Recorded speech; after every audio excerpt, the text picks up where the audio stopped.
Well, good morning. Good morning. I am Rabbi Brian. It says so right there. That's how I know. Welcome. This is the Saturday service. I know that because it says it right there. What it doesn't tell you is that today is December the 20. No, it's not. It's December the 18th,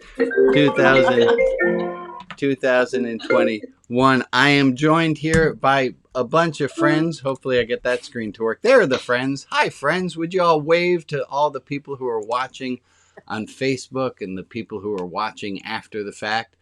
And hey, any of you who are watching after the fact or on Facebook, you can join the people in these little squares if you sign up at rotb.org for the 77% weekly. You'll get a link every week as to where the Saturday service is being held. So glad everyone is here. And this is a last week I have to thank Afia for running services. Last week I was in Seattle doing an installation service. I installed a rabbi, which I looked up on Google. How do you install? And as soon as I typed that in, I got answers, and it told me how to install a garage door opener and how to install a dishwasher and so I typed in a little further, and I typed in how do you install an RABBI, and Google, God bless Google, told me how to install a rabbit-proof fence and how to install a rabbit water bottle. So I, not daunted, typed in how do you install a gender non-binary rabbi in Seattle, Washington in December of 2021, and Google gave up on that one. But we have some extra rabbits here. Oh, thank you, Bob. Thank you. Just as long as you have 2 rabbits, you'll have plenty. So it was a lovely week, and I thank Afia for running the service. For those of you who watched the service last week after the fact, boy, oh boy, did I hit the wrong buttons on the recording, and you got to just see my face for the entire time, and I apologize for that. I want to talk today. First, I want to tell you guys some news. I have some news to share with you. As many of you might know, I have been working, have this relationship with a literary agent, and I handed in, she had asked me a while ago to write a 10,000 word piece, which I had done, which was my first, the first test that she gave me, and I passed that one, and then she gave me another test, and we met last Monday. And I have had a dream, a hope. I wonder how many of you have had this kind of hope, that I have always had this hope, and I've seen it happen. I remember in rabbinical school, we all handed in a paper our first year, and the professor came by and said, one of you has written a paper that is so wonderful. And I'm thinking, oh my God, this is it. This is finally the moment where somebody is going to say what I've always wanted. And he said, one of you has written a paper that is so wonderful, I'm going to ask that it gets submitted for publication. And my entire life, I had been looking forward to a professor or a teacher looking at my work and seeing that it was absolutely brilliant. And the professor came over with the piece of paper and handed it to my neighbor, Jackie, who was the one who had written the brilliant piece. And it wasn't me. And then I gave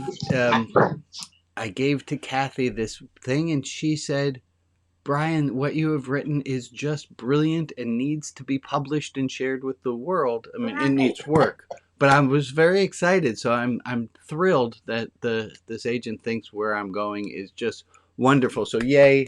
I'm going to give. And then because I am human, I then had the set of thoughts that obviously she's insane, because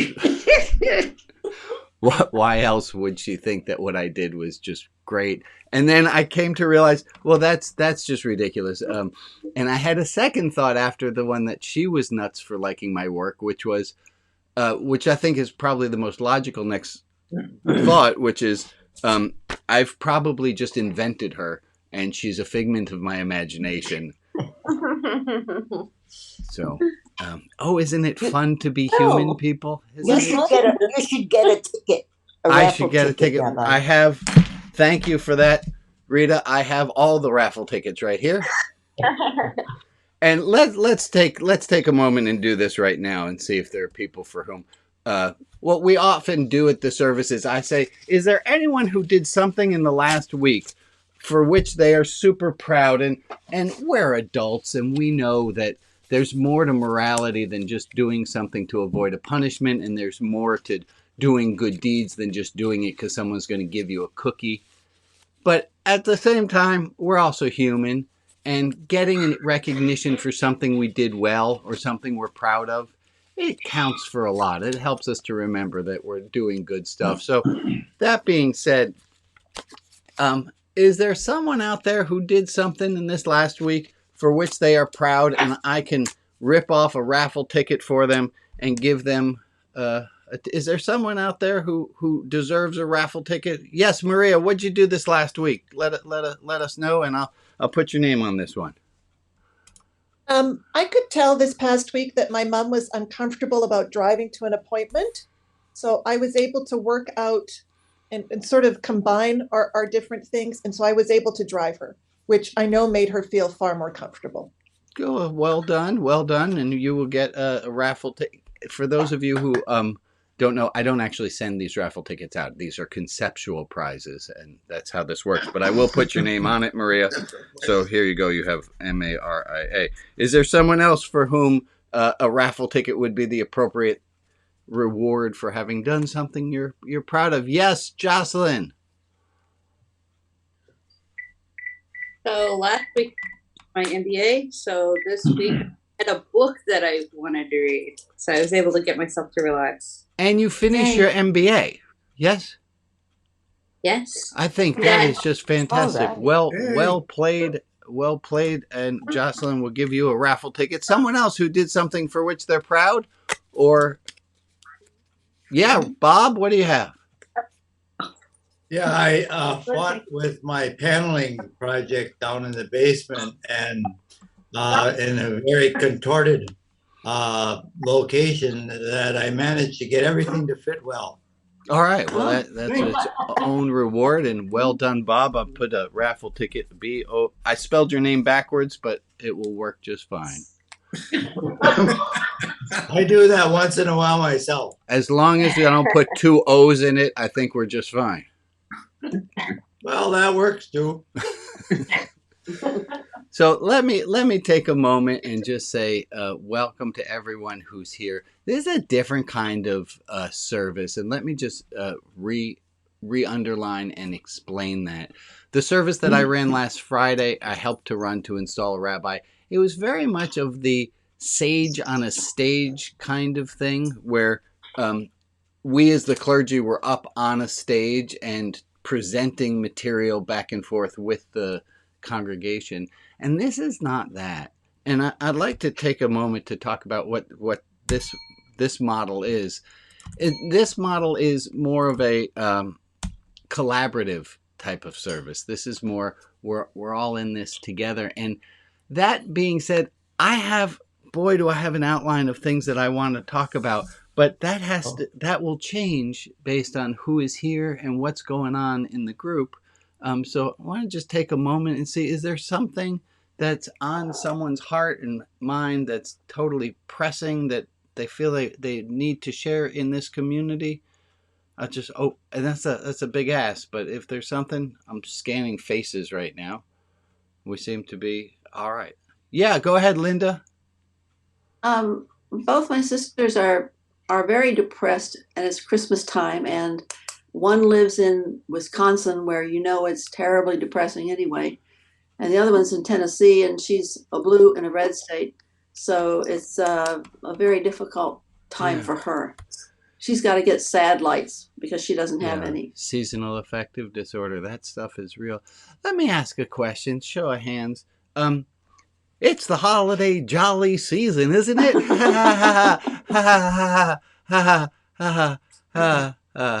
Jolly. How many people find this to be a really difficult time? How many of you find this to be difficult? I think this is a really difficult season. And there's something about this time where we're all supposed to be holly and jolly that makes it really doubly difficult.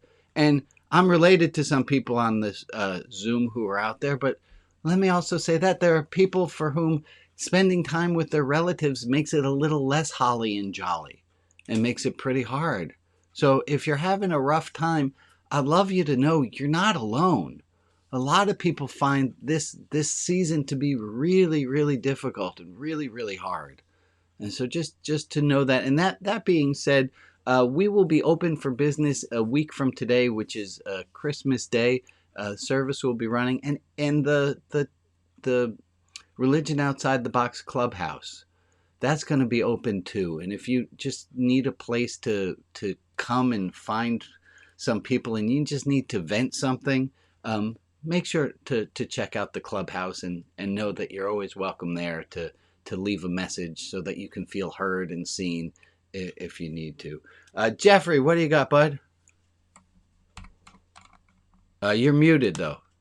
Oh, it's just your hand was in the air. There was nothing. Yes, sorry. It's okay. It's okay. So those of you who know, I worked as a high school teacher. So anytime that anyone puts their hand up and starts scratching their head or something like that, I assume instantly that you had a question or something to add. So I apologize, Jeffrey. Yes, Rita, you have something to share. All right. So are you saying it's not the same link that we use for Saturday service? The Saturday service is open. This exact link that you're on right now will work again next week.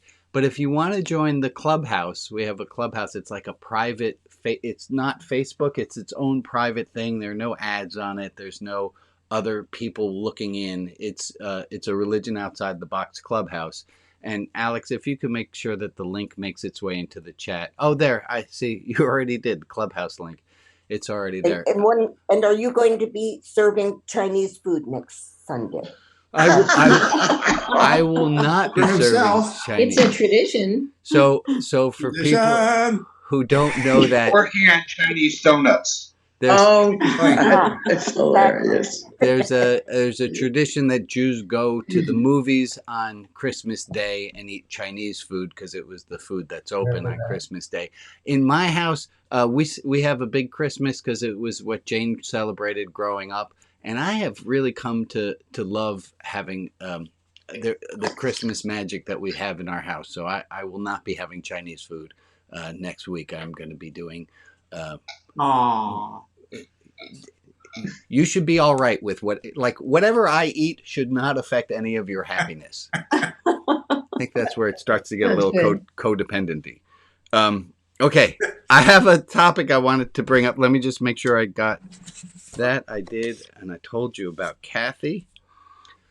So I got a letter from our friend James, who's in prison in Susanville, and he wrote this, and I wanted us to see that. He said, the chaplain assisted us with starting our 6th self-help group. It begins in January. And then this is a part I thought was great. So, still putting in the work, big bro, with my, quote, enemies on my tail. They still don't get it. I'll let their worst bring out my best. Wow. Wow. That was good. Yeah. And I think of it this way. There's a phrase in the Talmud, there's a phrase in rabbinic literature which translates to all the more so. It's kal v'chomer. Like, if this is true, all the more so it's true in this case as well. And I think about the fact that here's James in prison where they just transferred a whole bunch of people who were in his former gang into the area where he is. And it's not good. And the correction officers and he don't exactly agree about rehabilitation. And he said, I'm going to work. My enemies are on my tail. They don't get it. I'll let their worst bring out my best. And I think all the more so, I'm not in jail. I don't have former gang members with whom I swore allegiance coming in, and I'm not having meals with them at all. And I think, well, all the more so, can we do that too? Do we all have the power to not let their worst upset us? And I want you to think for a moment about if you have a family gathering on Christmas, if you have a thing that's about to happen and you have family members who are maybe your quote enemies or who ride you hard, is there a way that you can let their worst bring out your best? Oh, my smoothie. It's a good idea.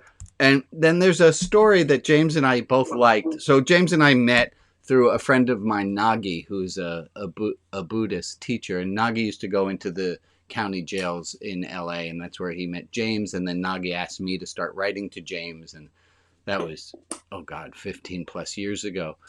And Wow. Nagi would tell this story, and this is what I wanted to start us with today.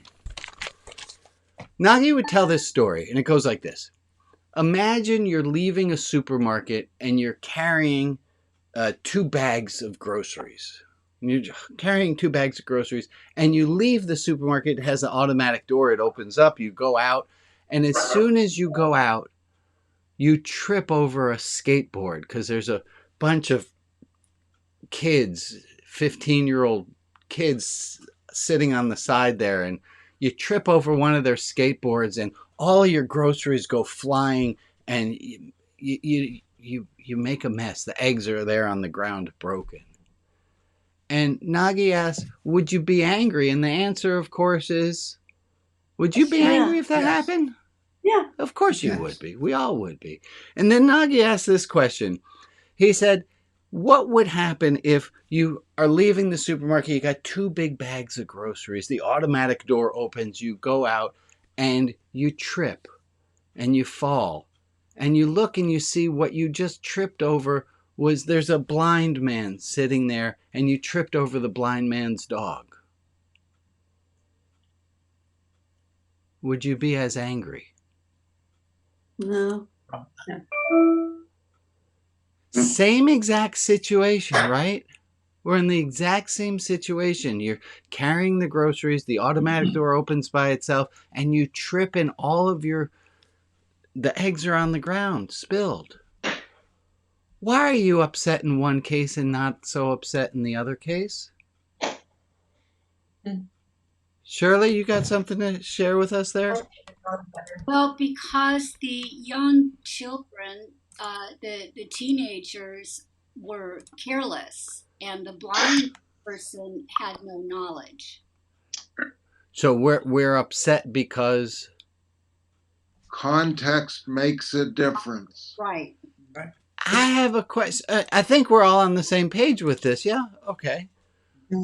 Can I, if all of the context is how I see it, do I not have the ability to change my perception of it?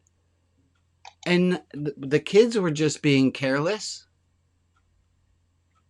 They left their skateboard out. The same as the dog. Help me to see a little bit more into this. What else do we have here? Because I was there in that situation, then it's my fault. Ah. I chose to be there. And did you choose to be angry? No. And you're angry. I chose to be there, that's all. And one situation gets you angry, one situation does not. I would like to venture to say that we do choose, at some point, we choose to see that the kids are at fault, and the other time they're not. Go ahead, Rags. Of course we choose that. Go ahead. But neither is the case. Neither is the case. Say a little bit more, Rob, and then we'll move to Rags. It's only in your own mind that you are making the choice to be angry or not. Do you all hear what Rob's saying there? That and I don't think we want to listen. Well, I want to listen to Rob, but I don't want to listen to what he's saying. Is that it's our choice to choose anger. Mm-hmm. Rags, do you have more you wanted to add? Oh, we're back to the righteousness thing we talked about several weeks ago. Yeah. So there was a long while ago we talked about that I'm going to mess up the quote, is that righteous indignation is jealousy with a halo. Right. We talked Yeah. that And it's righteous. the thing we choose it to make ourselves feel better in a really unhealthy way. Is to find fault in the situation. We want to find fault and blame someone else. Anne, who's over there with Jocelyn. Yes. What I was going to say is it really is a matter of choice. You are making the choice to be upset in that particular situation, or you're not getting upset because of another situation. But the one thing that I think that maybe we should talk about is what you're bringing into the anger. You know, at that instant that the kids that you dropped your food because of the kids on the skateboard. You know, what backstory is that? How do you feel about teenagers on Right. skateboard? Right. That you have a bias towards one and not towards the other. I mean, you could also say, you dumb blind person, hold your dog a little closer. No. Someone Or why don't you stay off the street and out of my way? Yeah. Right. Then you would be a Karen. Not sure. Oh, we don't. Yeah. Well, we might have people act. Rabbi Eileen had her hand up. Go ahead, Eileen. Thank you.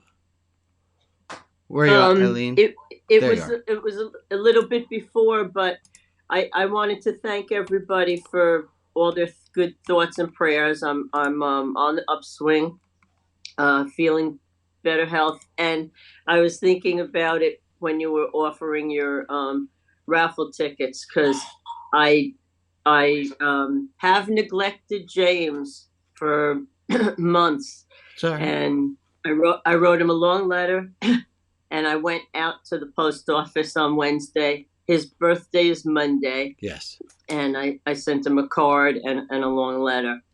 Oh, and I thanked him for being a wonderful friend to me, because his letters and postcards kept coming, and I didn't really have an excuse. I think it was the upcoming holidays, whatever. But when I got sick, I got to say no. I canceled all work for 3 weeks, and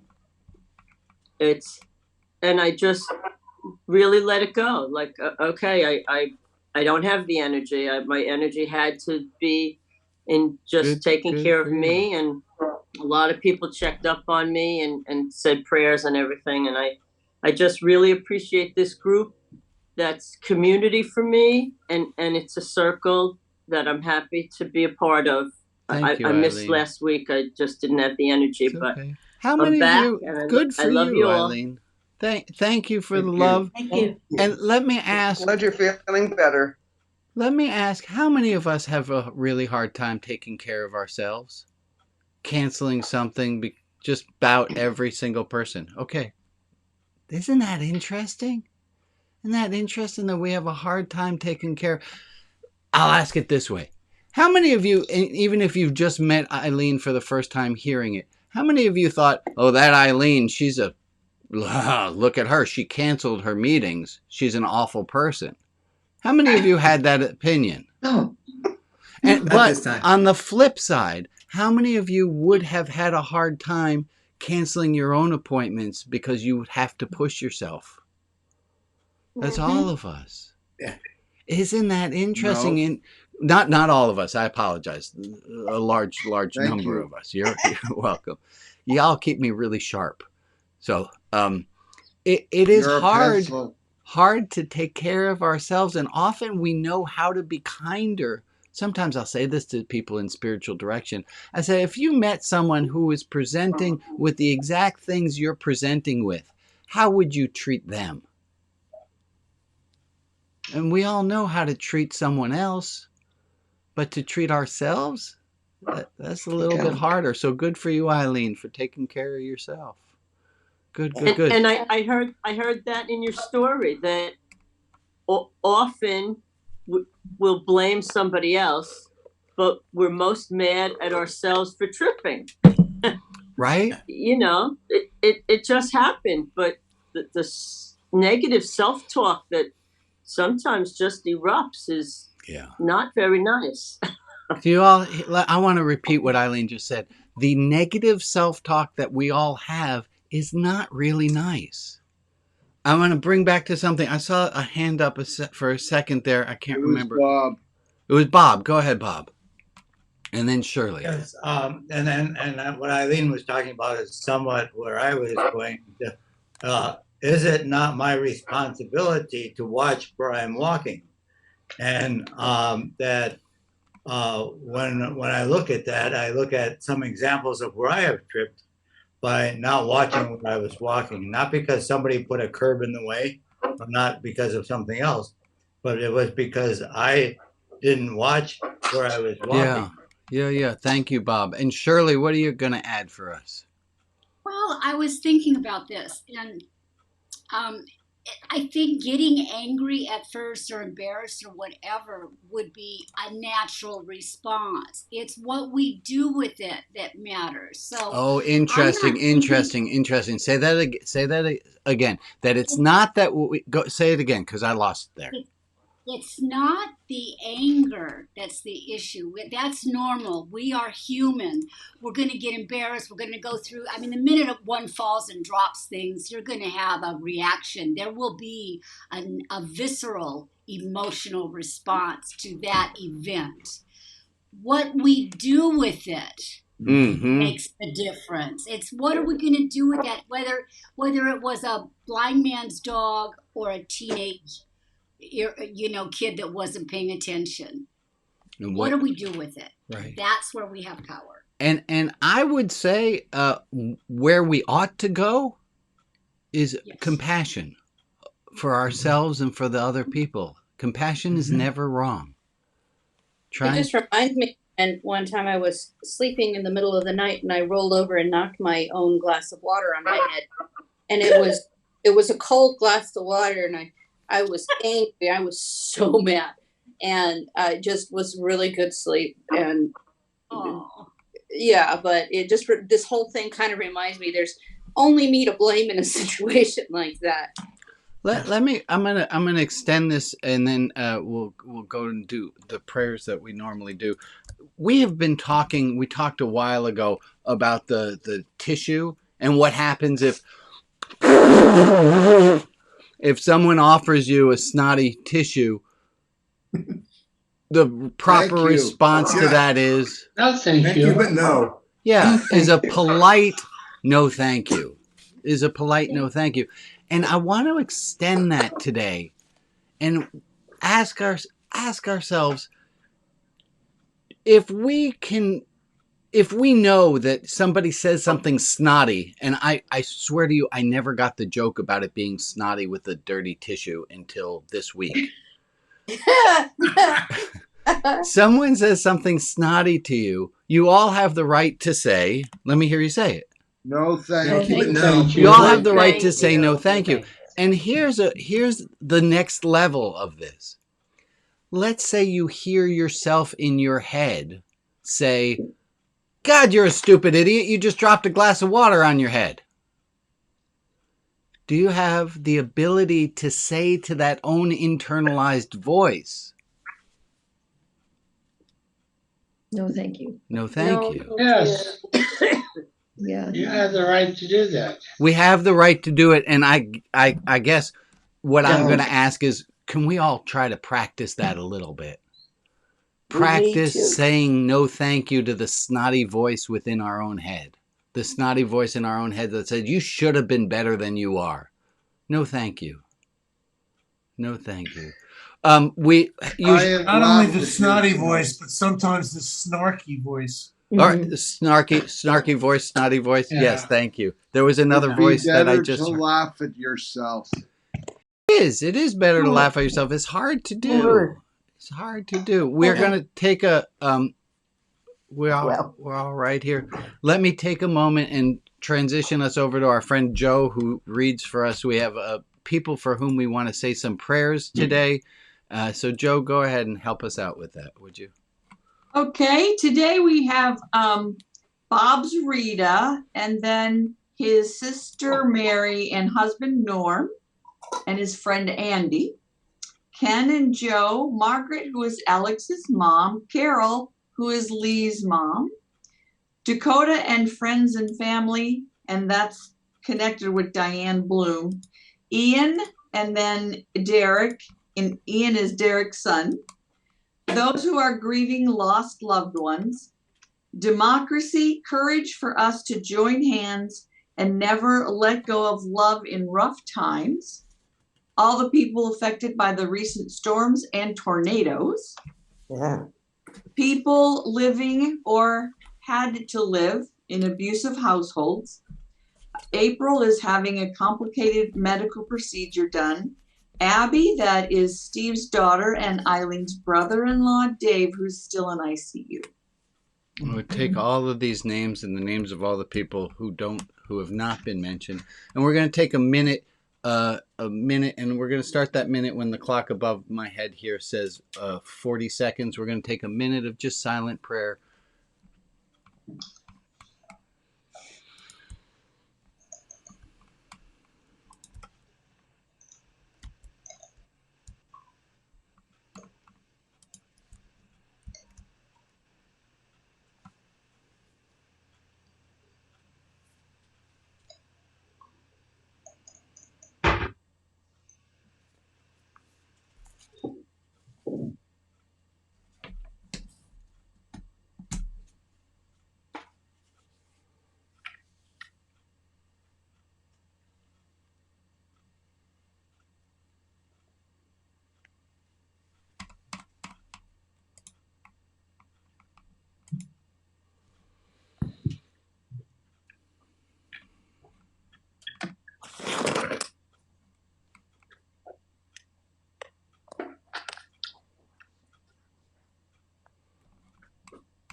Okay. I want to bring us to a topic, and we'll see where this goes. I think it's one that we are in need of. Most of us here are in the winter season. I know that I do have some friends who are in New Zealand who watch this at a later point, so it's summer for them. But for the rest of us, it is a darker season. We're coming up on the longest night of the year. And I want us to talk for a moment about hope. I want to talk about hope, and I want us to think about, from where does hope arise? And I did a Google search. What is the source of hope? And by golly gee, if the word God is not mentioned in 9 to 10 out of 10 of the entries. And I thought, well, that's interesting, but how do we manufacture hope? And I have a great quote here I want to share about hope. This is from Desmond Tutu.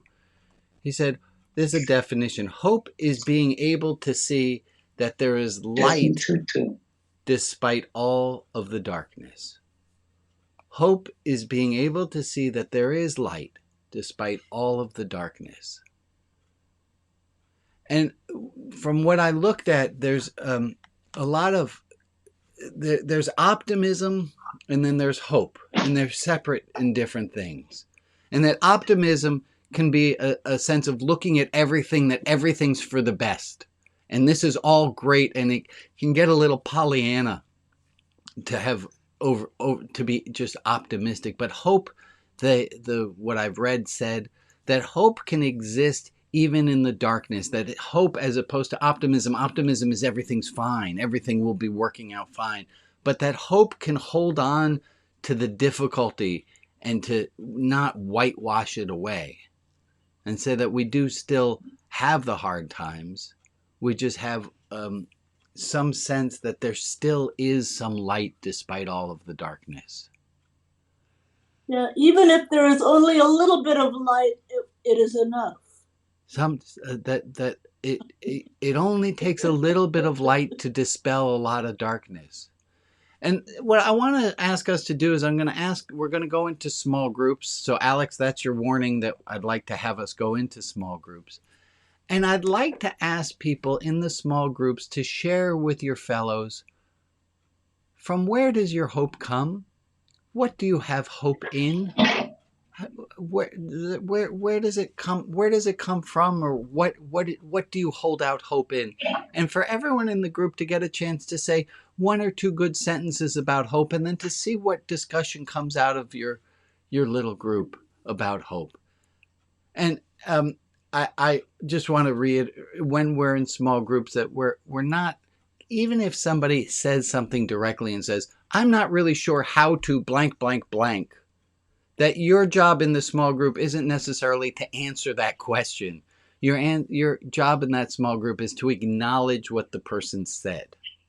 We often want to hope, we want to fix something. Someone says, well, I don't have any hope. And we want to say, oh, but you ought. And I don't want us to say that. I want us to be able to just acknowledge where people are and say, I heard that you said that you don't have a lot of hope these days. So I'm going to break us into small groups. Let me ask if there's, just to see what kind of clarification we need about the instruction. The instruction is for each person in the group to say a sentence or two about where they find themselves with regard to hope these days. Questions? If I can comment that the sun always comes up. It's just that the clouds sometimes get in the way. That is absolutely true. And if you live here in the Pacific Northwest, you better believe it, because it is just, it's a beautiful light gray today. It's just gray, a lot of gray. Questions about what we're doing in our small groups? We're all ready to go? If you don't want to go to a small group, you don't have to. If you're on a phone and you're doing this by audio only, you will get transferred into a small group. That's just one of the lovely features of Zoom. You don't have to share if you don't want to. And if you want to stay back, you can stay back. So, Alex, would you open up our small groups? And, oh, hi, Violet. Glad to see you there. We'll go over to small groups, and we'll take about 6-7 minutes in a small group. Alex, we're all ready? Is it working? There it goes. People are off to small groups. Wonderful.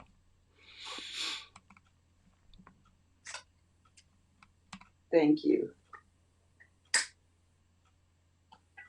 Thank you. Mm-hmm.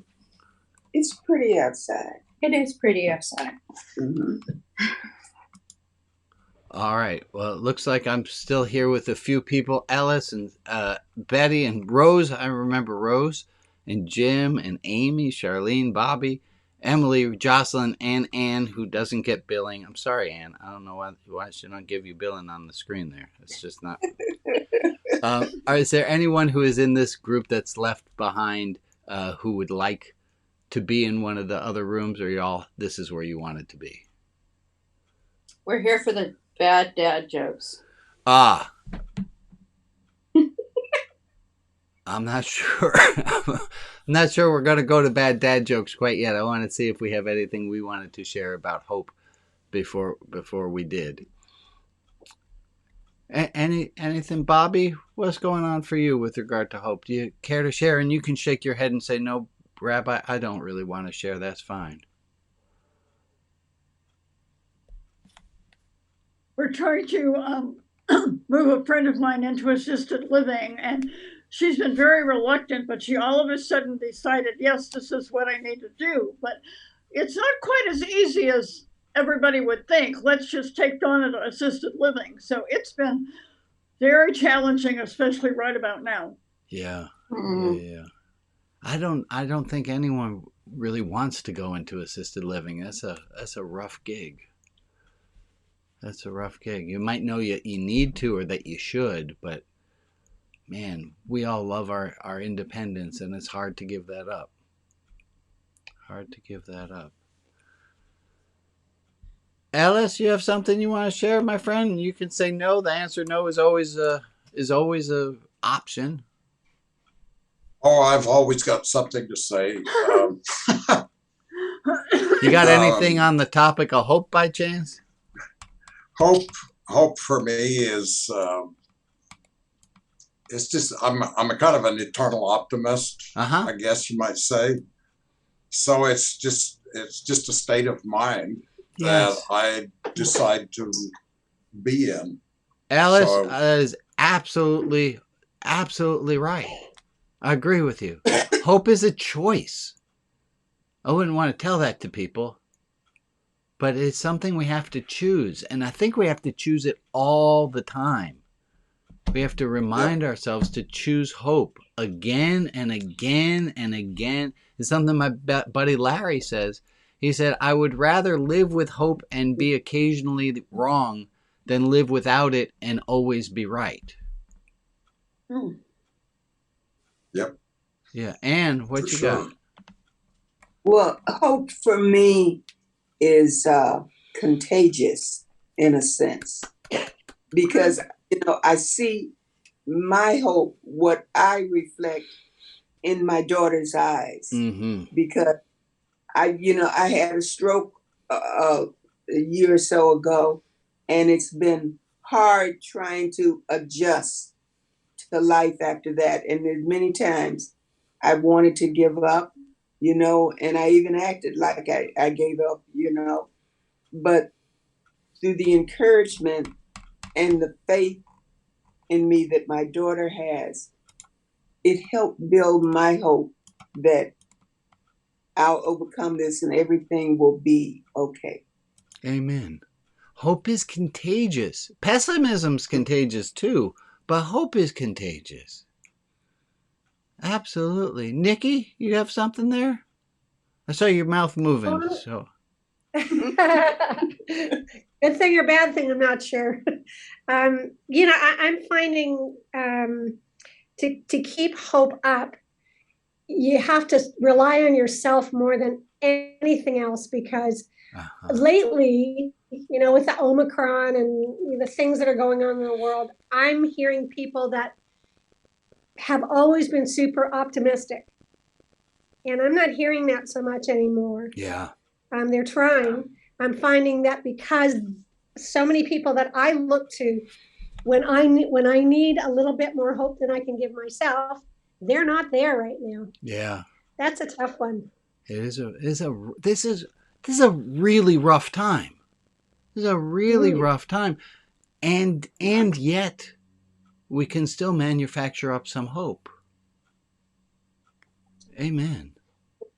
I like the statement that more hope than I can make for myself. I like that. That's, to me, that's where hope comes from, because I'm in a position as a widowed mother where, the worst is happening, but I still can make steps forward, or I can still move forward. And so I kind of have to generate my own path and my own hope that way.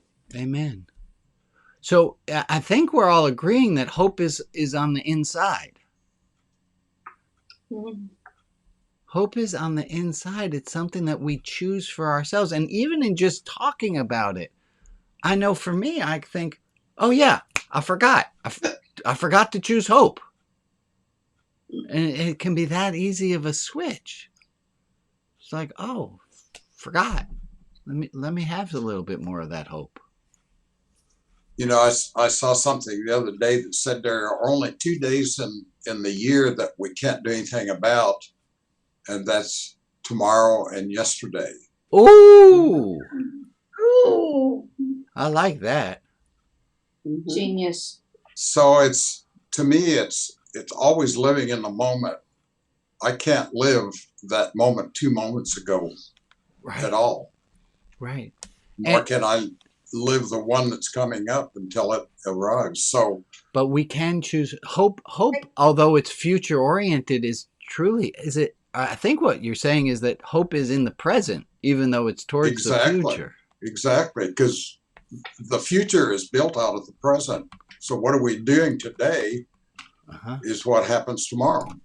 Amen. Well, this is fascinating. I love it. Thank you guys for staying. Everyone else they're flying back in now. So thank you guys who were in this group as we were for sharing, and we'll wait for everyone else coming back. Alex, give me those. Where's there 5 4. I see the timer. Here they all are coming.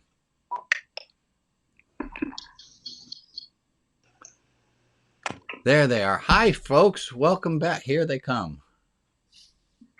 Here we are. Welcome back. We're back. Welcome back. Well, I'm gonna I'm going to elect myself to speak on behalf of the group with whom I was talking. And we came up with that hope is always a choice. And it's a choice that we have to continually make over and over again. We have to choose hope. Because I think the half-life of hope, unfortunately, is about the same length as the half-life of awe and wonder. It's pretty fast, as opposed to the half-life of shame, which lasts a lot longer.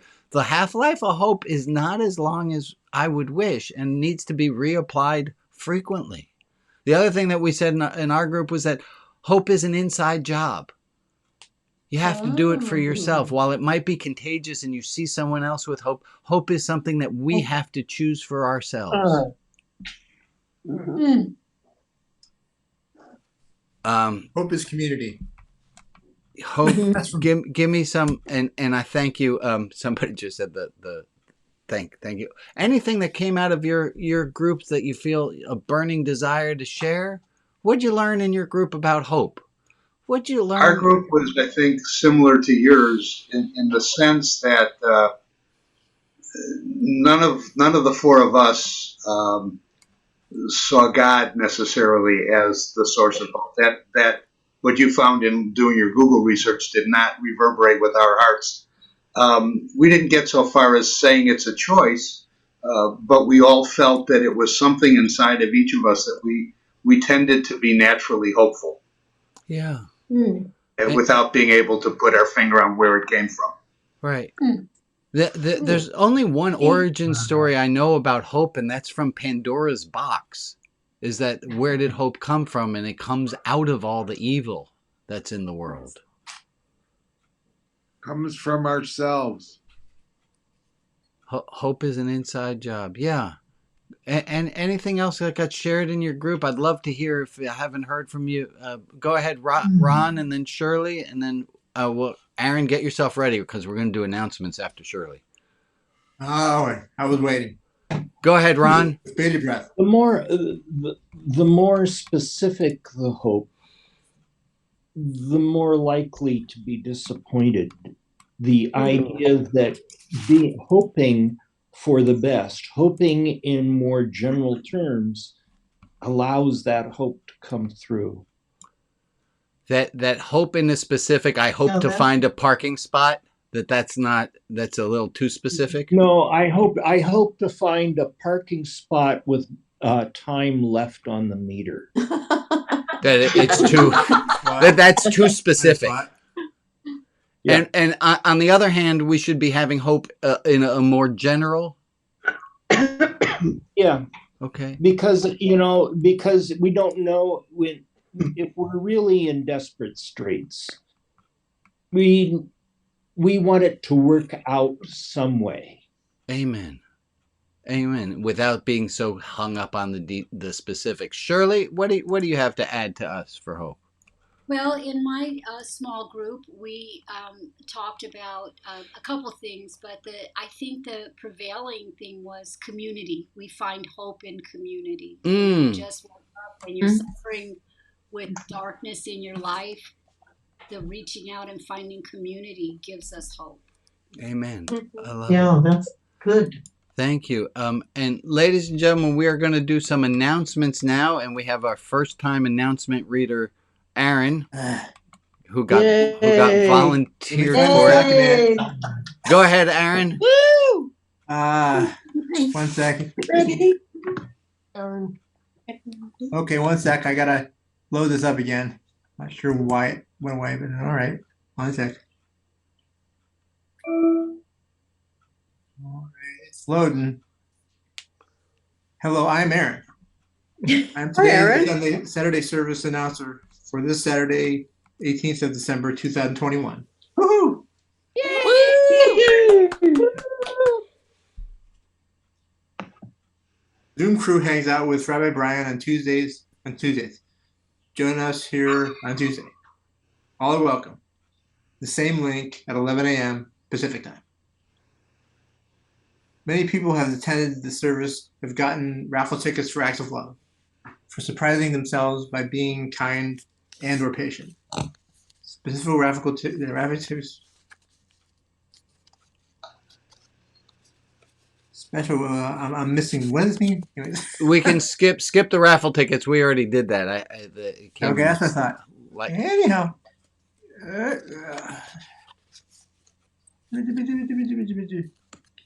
Missed one here. Skipped it over. Okay. The ROTB Community Clubhouse is a private place to be in touch and share with other ROTBers. And it will be open on Christmas Day. If you're looking for a place to hang out on 1225 to chat with some people, stop by.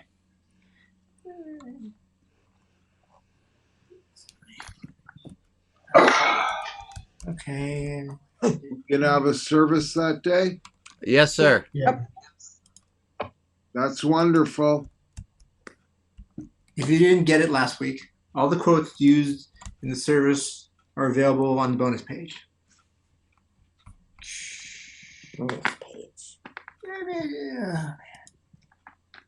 are you doing? Is there If something? you're new and want some review, want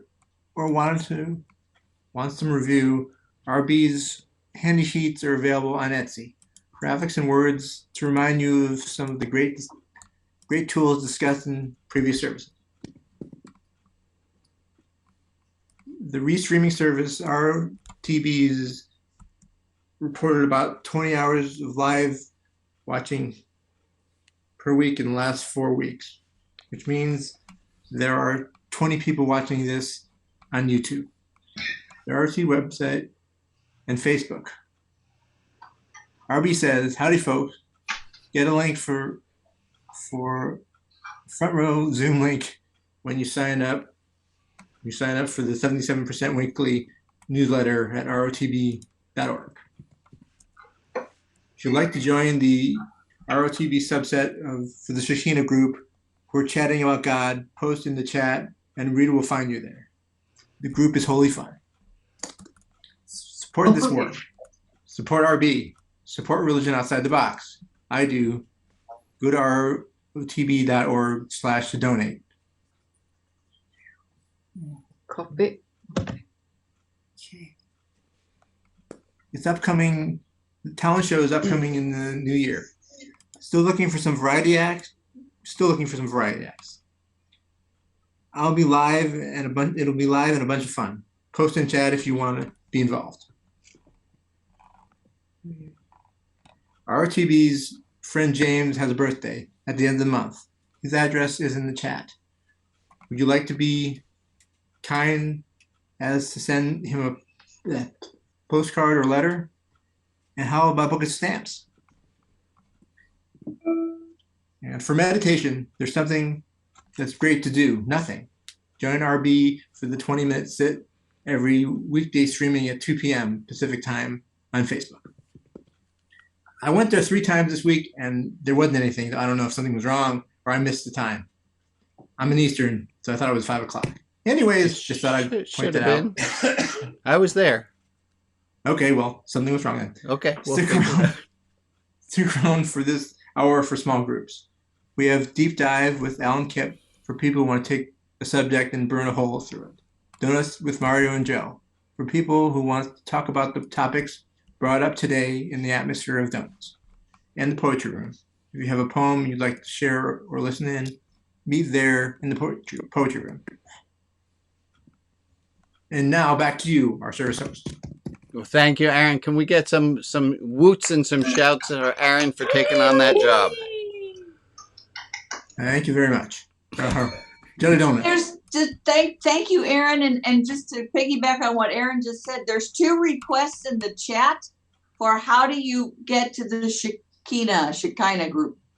I'm trying to answer. I'm trying to find Jim's email. Jim, if you'll give me your email address, I've already got Ask Linda in the chat, then I will put you on the list.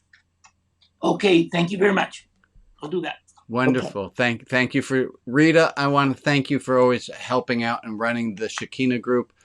We don't know how you wound up with that job. It was God's plan, I guess. I don't know how that happened. No, I was the only one at the time who knew how to open a Zoom meeting. Okay. You do a great job. That's fair. That helps. Yeah. So before we end, I know I made some notes of what it is that I'm taking with me from today's discussion, and I'm just curious: is there a moral to the story? Is there something that you're taking with you that you remember to do based on what we've talked about in this last almost hour? Is something that you want to share so that other people can remember that too? What are you taking with you? What'd you get out of today's service? Yeah. Oh, Carol Ox, is that a hand up or is that a rubbing of the forehead? a rubbing of the forehead? Yes. Okay, sorry. That's, again, old teacher habit. Yes, Harold, what do you have? I think after I read the Obama quote in the chat, the thing that hit me is hope is really up to us, whether it's personal or community or worldwide. It's up to us to get out there and do the job. Amen. And make sure that the job gets done. Hope is up to us. I think that's brilliant. That's something no one else is going to give it to us. Yeah. Something else that you're taking with you from today? Yeah, hope is taking action. That hope is taking action. We have to choose hope. We have to continually choose hope. It's not a long-standing thing to have. For most of us, it's something we have to re-choose to have all the time. I'm going to re-quote my friend Larry, who said about hope. He said, "I would rather have hope and occasionally be wrong than not have hope and always be right." Yeah, right. It's a very hard time right now. We're looking like that Omicron is here comes Omicron, and it's scary. But I want us to remember that it's important for us to, if for nobody else, just ourselves, to maintain hope. Because it's what's going to get us through. Amen.